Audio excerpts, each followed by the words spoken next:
Welcome to yet another video on SRID Cloud. In this video, I want to describe an end-to-end flow across routers, switches, and so on across two different environments. One is within a data center. The core switch, core routers, and edge routers are part of it. And there is something external to it, the external provider routers and provider compute endpoints and provider switch and so on. So let's go through this topology to learn how to connect the provider environment to a tiny data center. So let's get started. The intention here is to create what is called an east-west network, which contains compute endpoints that can talk to each other, and that's it. No external connectivity is offered for that network. The other network is the north-south connectivity, where the compute endpoints connected to it would like to access an outside world, or the outside environment may want to connect to it. And to add some complexity to this topology, I have added a VRF to the north-south external network. And on the external network, the provider routers 1 and 2 and the provider switch and so on, they are very much open. There are no VLANs, there are no VRFs on them at all. So now let's examine the configuration one at a time. So let's take a look at the compute endpoints at the very bottom. Now let's focus on the east-west compute endpoints.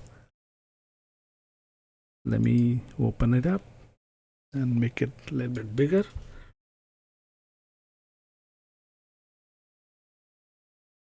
So its IP is 192.168.1.1 and the gateway is set to 192.168.1. Sorry, the IP is set to 192.168.1.2 and gateway is set to 192.168.1.1. And let's look at the other compute endpoint, which should see something similar.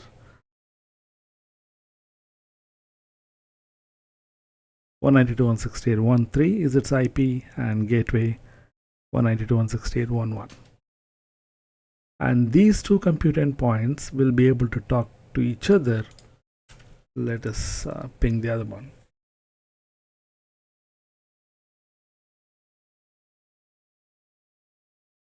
It's able to ping the other compute endpoint. So these two endpoints are on VLAN 1001 on the switch, we will see in a moment.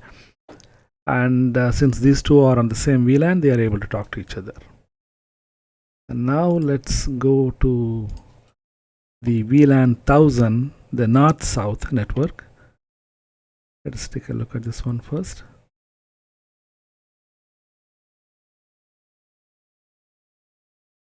.10.10.10.2 is its IP and 10.10.10.1 is the gateway.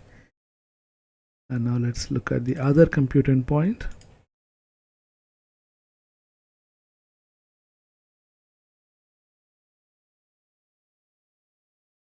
.10.10.10.3 is its IP and 10.10.10.1 is the gateway. Let's see if this compute can talk to the other 10.10.10 VLAN 1000 compute endpoint 10.10.10.2 and it can talk to it. That's because both of them are on the same VLAN. In the switch we will see in a moment. But this compute endpoint will not be able to talk to the other one, the 192.168 east-west network.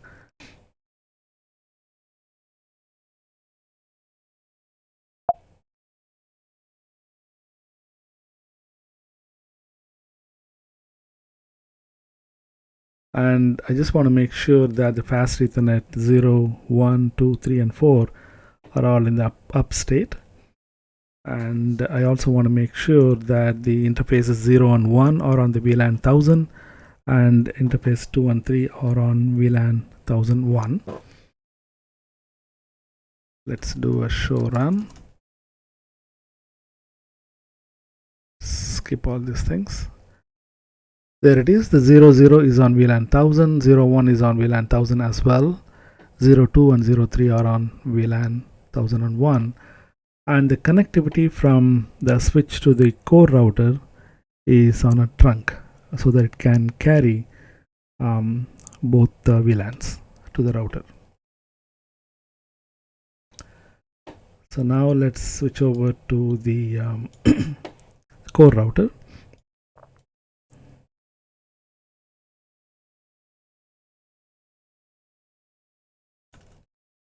Show run. There is a VRF defined in this router, and it is VRF A with a route descriptor 65,000:1. 65,000 is the ASN of this router. And let us skip all these things. There is a port channel number 1. This is meant for the connectivity to the switch. The interface sub-interface port channel 1.1000 is on VRFA, and on VLAN 1000 it has IP address 10.10.10.1, and this is acting like a gateway for the 10.10.10.0 north-south network. And then there is port channel 2, which is meant for talking to the the edge router number 1, and its IP is set to 172.16.1.1. And there is port channel number 3, and it is it has a sub interface 3.1000, and the IP address is set to 172.16.1.5. I'm talking about this particular thing. And both these port channels 2.1000 and 3.1000 are on the VRFA, and the gigabit Ethernet 1, 2 and 3 physical interfaces are attached to the corresponding port channels 1, 2 and 3. And here is the BGP from the core router side. The router ID is set to 172.16.1.1 by convention, and the address family VRFA is added. There are two different neighbors for this router, the edge router 1 and edge router 2. Both carry the same ASN but connected through different IP addresses. One is connected to the 172.16.1.2 here, and the other one is connected to 172.16.1.6 here on the right side. And then there are a couple of default routes from the core router. If traffic arrives that the router does not understand, it can send it to either edge router 1 or edge router 2. So that is what the default routes are here. And that's it for the core router. So now let us go to the edge router number 1 and see how that is defined.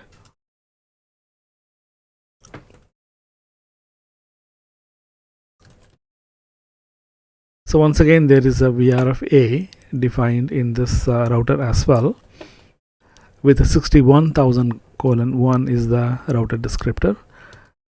Let's skip all these cryptography stuff. Similar to the core router, we have port channel number 1 and 1.1000 sub interface on VRFA, and it carries the IP 172.16.1.2 that's on this side.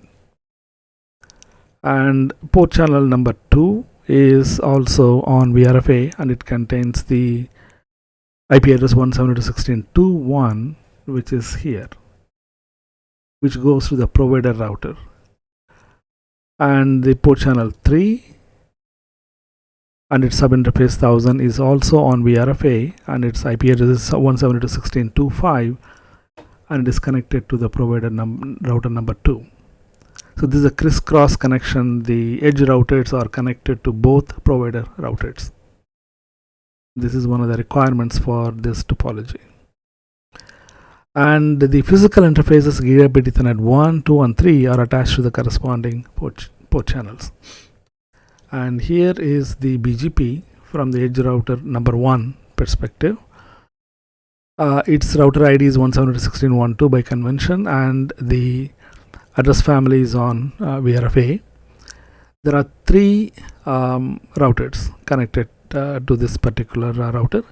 One is the core router 65000 via 172.16.1.1 here, and the other two are the provider routers 1 and 2 connected through .2 and .6 interfaces. And there are a couple of default routes from the edge router. One to the provider router number 1, other one is to the provider router number 2.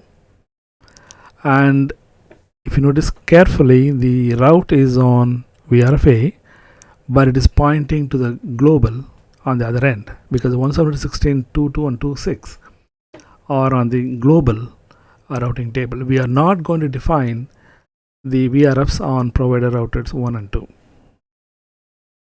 That is why this global keyword is present here. So that's it, and we should see something very similar to this in the provider router number, sorry, on the edge router number 2.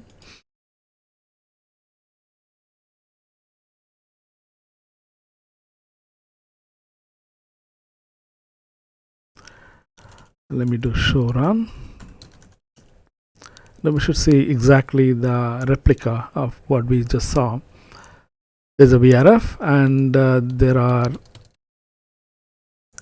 port channels 1 and its sub-interface, 2 and its sub-interface, and 3 and its sub-interface, and these 3 port channels are attached to the physical ports, Gigabit Ethernet 1, 2 and 3. And here is the BGP, which should look very similar. There are 3 routers connected to edge router number 2. One is the core router, the other 2 are the provider routers. And similarly, there are 2 default routes. One to the provider router number 1, and the other one is to the provider number 2 with a global keyword as described earlier. So that's it. Let us now switch over to provider router number 1. I remember, as I said earlier, there is no VRF defined in this router. So no VRF at all. So let's quickly go through the port channels.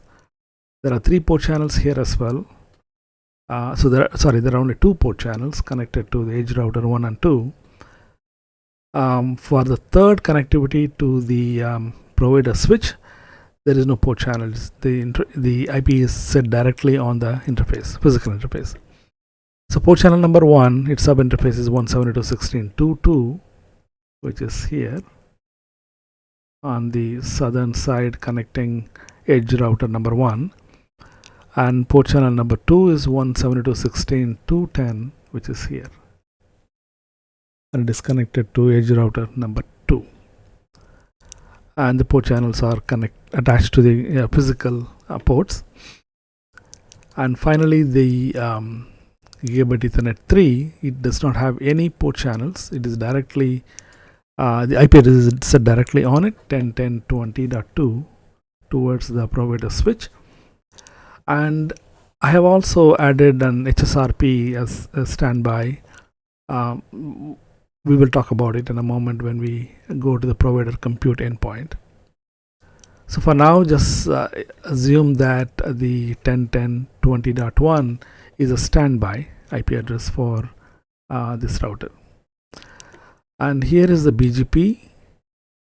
There is no VRF here at all, so the neighborhood is directly connected to both the edge routers, 61,000. So edge router number 1 and 2, both are connected directly to the 62,000 without any VRF in it at all.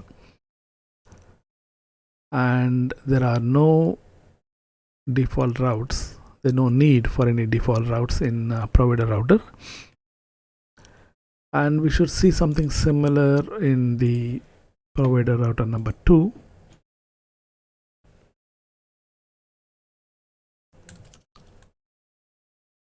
Show run.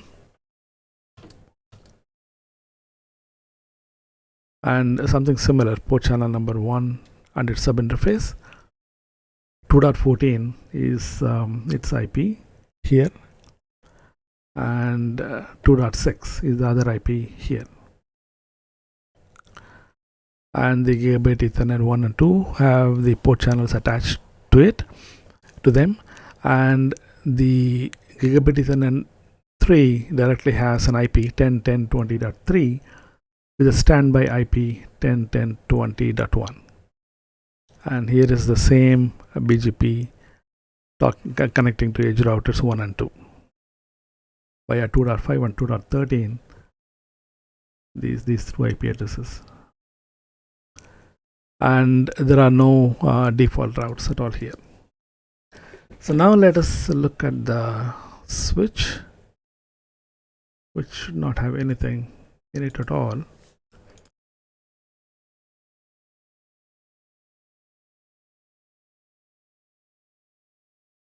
The fast Ethernet 0, 0, 0, 1, 0, 2 are all in upstate. There are no VLANs here at all. And finally, the compute endpoint at the top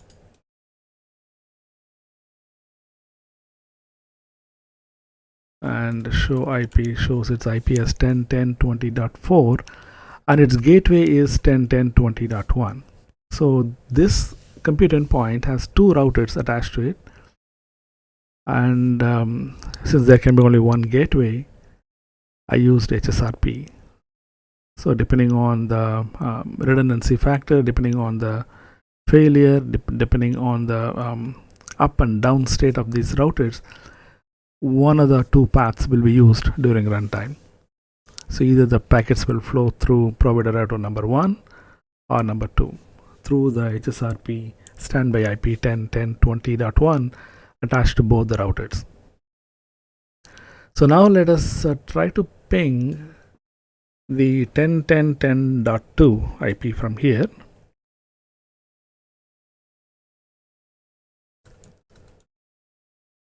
And it should work.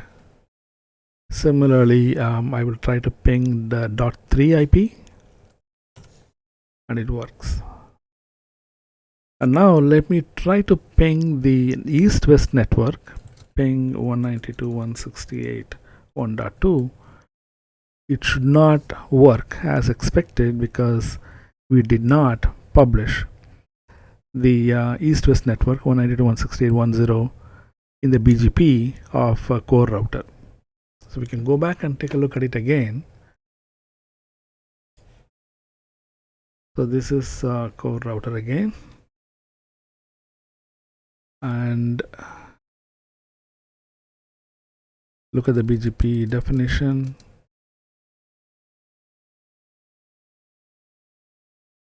As you can see, the redistribute connected is not used in this definition. Instead of that, and a network 10.10.10.0, the north-south network is explicitly mentioned here.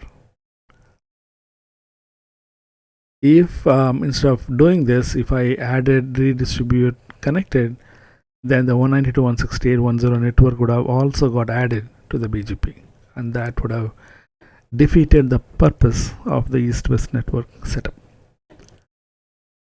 So now let us do a couple of tests.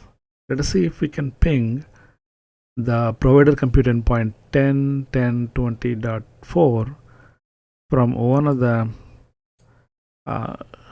compute endpoints at the very bottom.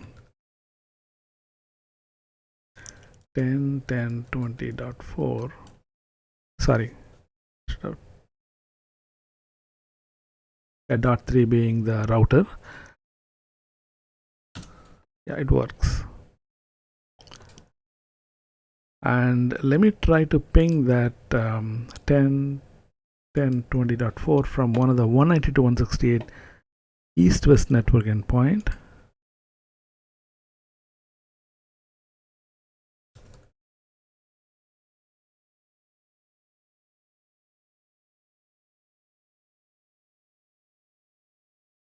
Yeah, it's not going anywhere because this is a pure east-west network only, and its traffic can flow only up to the switch. So I hope you understood how to put together um, both east-west and north-south network inside a tiny data center with its own router, edge routers, and also a switch, and connected to an external environment. And the external environment need not have to have any segregation like VLAN or VRF that is known to the mini data center that we have in this topology. So I'll produce a lot more videos in near future about with similar topics. And have a wonderful evening, and bye for now.